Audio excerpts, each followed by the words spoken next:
전세 시장의 종말이 다가오고 있습니다. 그러면 집값은 어떻게 될지 한번 알아보도록 하죠. 안녕하세요. 재테크 읽어주는 파일럿입니다.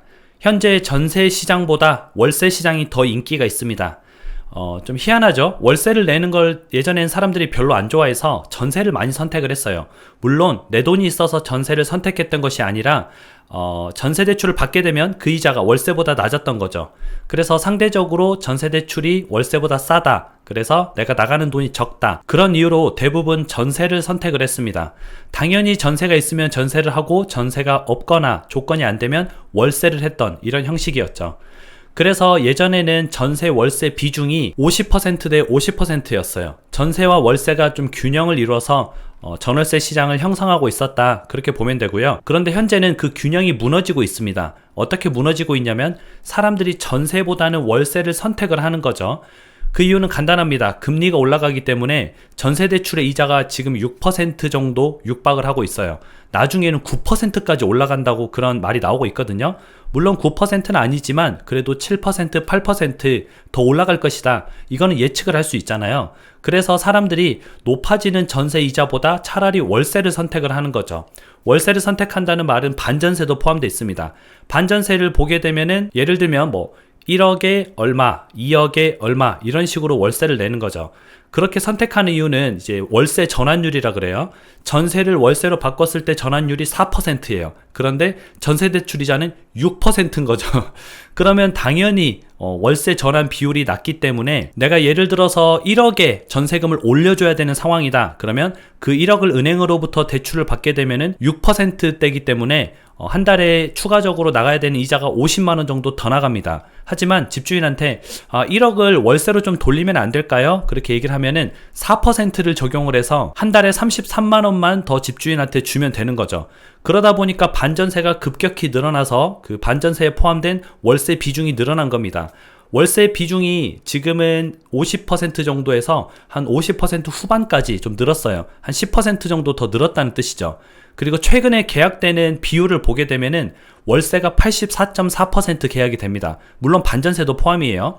이걸 보게 되면은 전세를 선택하는 사람들이 많이 없구나. 그러면 당연히 전세도 어느 정도 공급자들이 있기 때문에 그거를 수요 공급을 맞춰줘야 되는데 공급자만 있고 수요자가 없어요. 그러다 보니까 전세 가격이 최근에 하락을 시작한 겁니다. 전세 가격이 하락을 시작하면은 집값도 약간은 하락을 할 가능성이 높고요. 원래는 전세가 버티고 있으면 집주인 같은 경우에는 나중에 전세를 빼도 되는데 전세금을 올려도 되는데 내가 집값을 낮출 필요가 없잖아, 이렇게 생각을 하지만 전세가 계속 떨어지다 보면 전세는 여기인데 매매가는 요 위에 있을 수는 없거든요.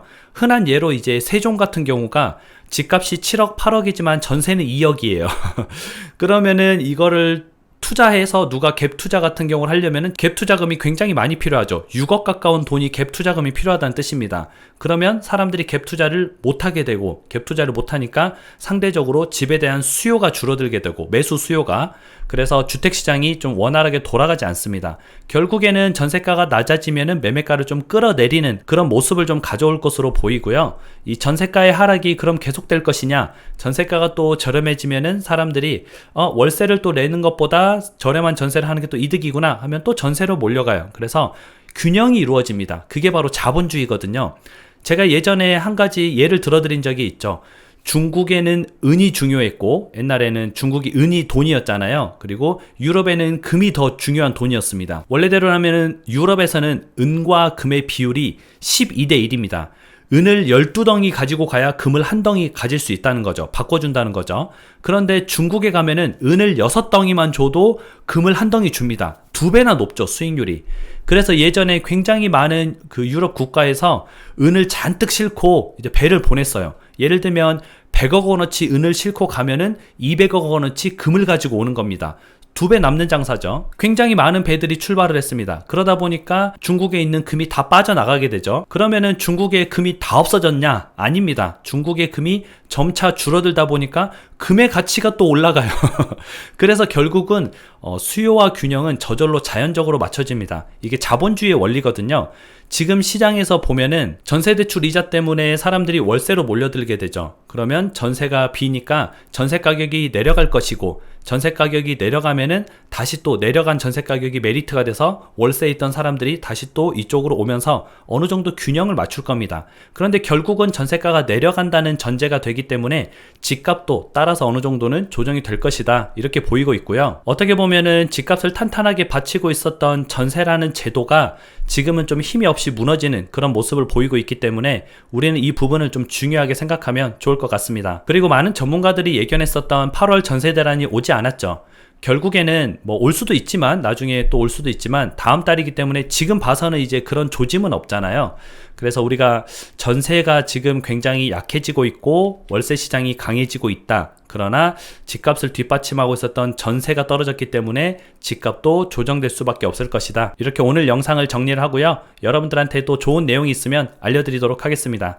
여러분들 좋은 하루 보내시고요. 그럼 다음에 다시 만나요.